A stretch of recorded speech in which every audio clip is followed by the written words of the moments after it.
Nanalo na tayo! Nakuha na natin yung project! Sana all na nanalo. Ako kasi laging talo sa love life.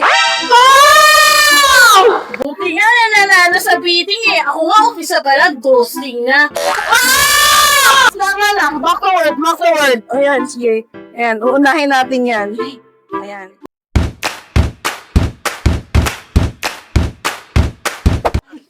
Sabi sa plano, tatapusin ko na daw yung quiet time ko araw-araw. Pero hanggang plano lang.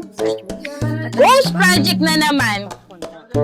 Ito na naman tayo, mga plano na hindi matapos-tapos.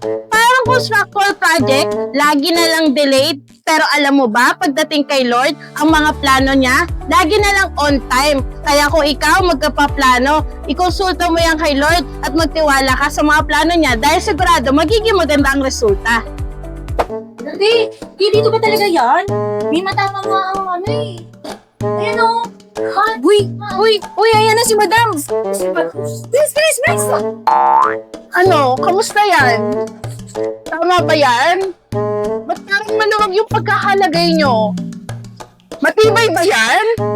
Eh ikaw, matibay ba ang relasyon mo sa Panginoon? Kamusta ang relasyon mo sa Panginoon? Matibay ba? O pag-iba na, okay na kaya mo na lang? Alam mo, mahalaga kasi na dapat inaalagaan natin yung relasyon natin kay Lord sa pamamagitan ng pagbabasa ng Biblia, pananalangin, pag-attend sa church. Tandaan mo, yung relasyon mo kay Lord, maraming agaw dyan. Kaya dapat pinaninindigan natin yan at ipinaglalaban. Kagaya na lang ng ginawa ni Jesus sa krus ng Kalbaryo. Pinaglaban ka niya dahil ganun ka niya kamahal.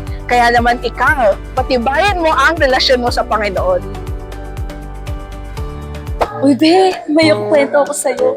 Alam mo ba, may naniligaw sa aking lalaki. Pogi, matalino, tapos matangkad. Almost perfect na nga eh. Taray, sana all. Ikaw ba, ano ba gusto mo sa lalaki? Siyempre, be, gusto ko rin yung pogi, yung matalino, yung matangkad, and may takot sa Diyos. Kasi siyempre, alam mo ba, kahit hindi ako contractor, gusto ko na buuin yung relasyon sa matibay na pundasyon. At si Kristo yun. Kasi, kahit gaano kaganda ang relasyon at ang physical appearance, kung hindi naman matibay ang pundasyon, madaling masira. Kaya kung bubuo ka ng relasyon, siguraduhin mong hindi lang perfect sa mata mo o sa mata ng tao sa paligid mo, pero dapat yung kalugod-lugod kay Lord. Okay, build!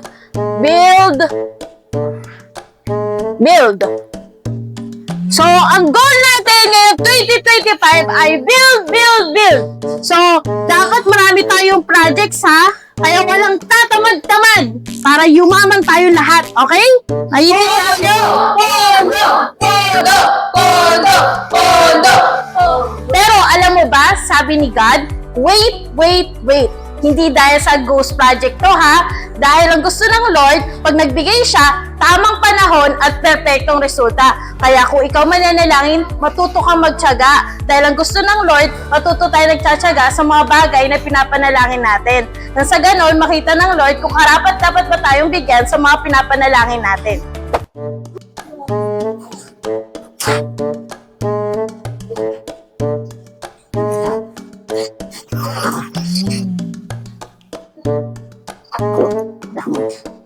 Ano yan? Ang tagal niya nang ginagawa yan, hindi na naman tapos. Tapos yung iba, sira na naman. Ay, nako talaga. Ganyan din ba yung buhay mo? Nasira dahil sa mga maling desisyon na ginawa mo?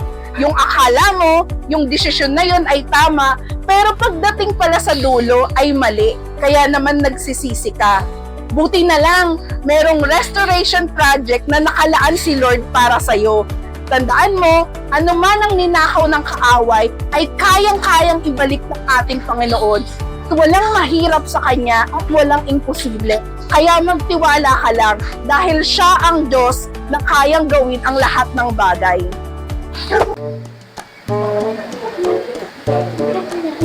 Oh, change career ka na? Oo eh. Balita ko madaling yumaman dito. Usapang pagyaman ba ang gusto mo?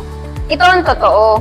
Wala talagang instant o shortcut sa pagyaman dahil ang lahat ay pinaghihirapan. Dahil tandaan natin na ang mga yaman sa mundo na to ay pansamantala lang at hindi nito matutumbasan ang kayamanan na ino-offer sa atin ng Panginoon.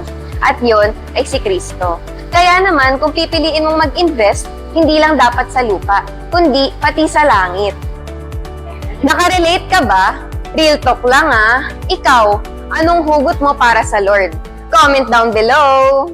Suot mo na Tara na. Ito yung project natin. Na-award na tayo. Kaya meron na naman tayong pondo. Kaya sisipagan natin. O nakita mo yan, akyat ka dyan ha.